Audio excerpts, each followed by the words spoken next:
Professor Riddle is running tests on the chemical compounds of many drugs the ancient physicians used. Among them, hellebore. It has a chemical in it called atropine. Now, this drug indeed does work. We know that when we recompound that brew, that a person will go into a sleep, a coma, that will last approximately 36 hours. And so from the ancient Greeks, using it for surgery, using it for ritual, this black hellebore is a very, very powerful plant. Powerful and valuable.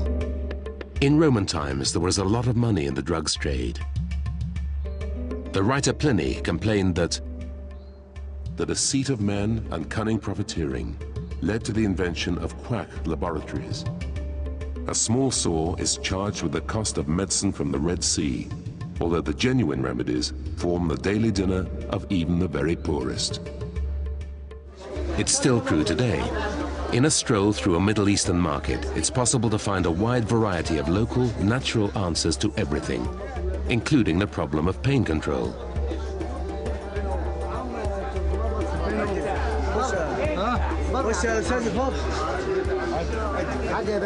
The ancients had a huge range of pharmacopoeia to help with pain relief and with anesthetics for the operations.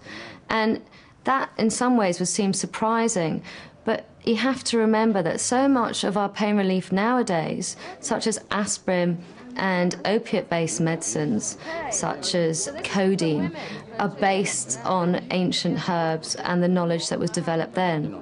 Do you have anything for wounds if you cut? This is like oil. This for like, you know. So what's this from? For the bees like this. That's oil and bees like this.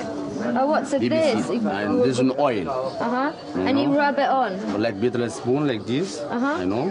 Good quality and drink. Drinking good heart and good cold. So it's good for everything? For everything. It's good.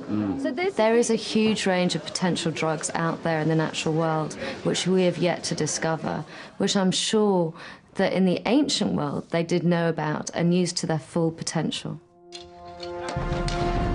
In vain and violent Rome, a new medical revolution was on the way. The demand for Greek physicians was greater than ever. And one in particular rose to the top of the heap. He was Claudius Galen, the greatest surgeon in antiquity, responsible for huge leaps in every medical discipline, including plastic surgery.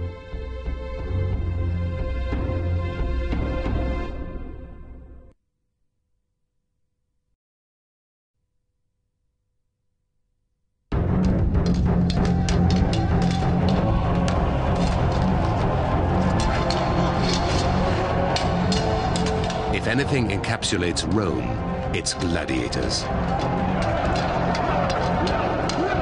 Staging death as spectacular entertainment was typical of the empire's arrogance. We do whatever we want to do.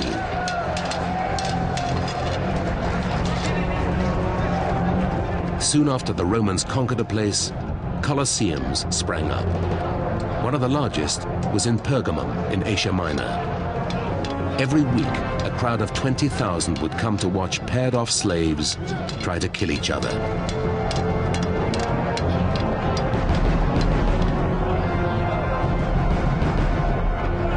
But they were very valuable slaves, and as much as possible, their owners wanted to protect their investments.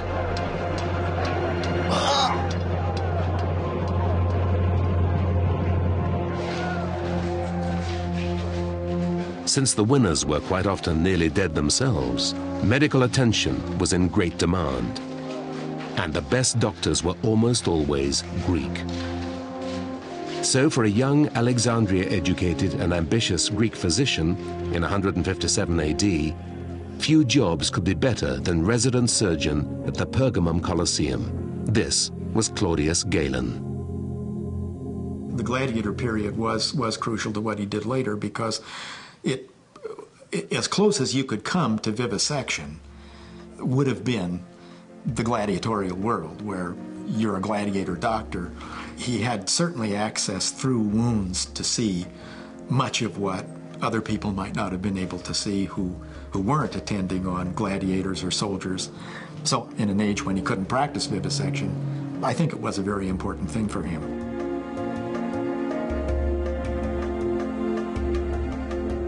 Well, of course, for him, this was great. At a time when the dissection of human cadavers was not the norm, gladiators wounded in all sorts of ways, maybe disemboweled, mainly probably leg wounds and arm wounds, this did give him the opportunity to see anatomy.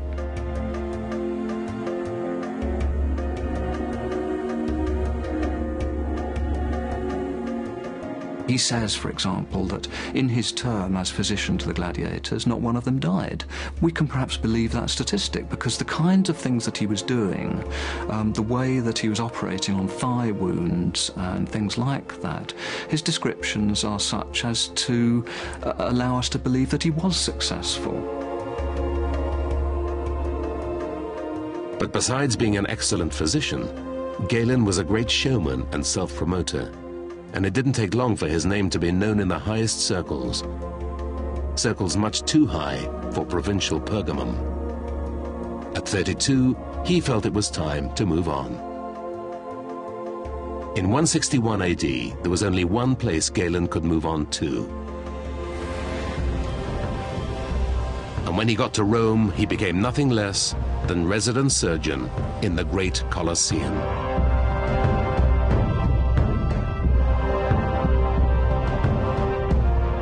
But even that wasn't as high as he could go.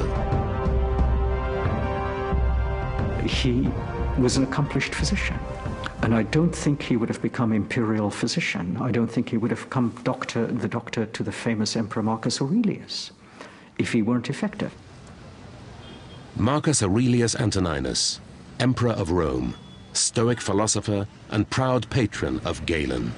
He wanted to wean his subjects away from superstition, and he encouraged Galen to disseminate his scientific approach to surgery. Other ideas then sprang from other quarters. Plastic surgery flourished, and in one case, there was even a possible sex change. But up in the middle is Marcus Aurelius, who is the ideal emperor of all times. Oh, I see. The gilded golden boy of Roman rule. He's the emperor who brings Galen to Rome. And Galen's one of many intellectuals. Marcus is one of the most extraordinarily enlightened emperors. He's a Stoic philosopher. Right. And that you get from his meditations. Right. And constantly trying to find a point of balance. He believes that there is a divine message out there that the world should be ordered. And he, as an emperor, is trying to bring order into the world he rules. And is that why he brought Galen in, to heal his populace? Absolutely. In some sense, he is providing a salvation for the world, and Galen a medical salvation for the people. Ah, corollaries of each other, I suppose. That's right. They're a reciprocal role. Galen was as eager as the emperor to disseminate his scientific way of thinking. And from his post as imperial physician, he became the most prolific medical writer ever. He produced 60 tomes on every aspect of medical theory and practice that then existed. I think Galen was as important as he was because he had access to the highest people, to the imperial palace. What more could you want? And then as time goes on, of course, we have this huge corpus of work that comes down from his hand. And whatever he was in his own time, this corpus of work was bound to have had a considerable impact subsequently when no further significant advances were made in medicine for centuries and centuries and centuries. I mean, essentially, we were still practicing Galenic and Hippocratic medicine probably not 2 centuries ago.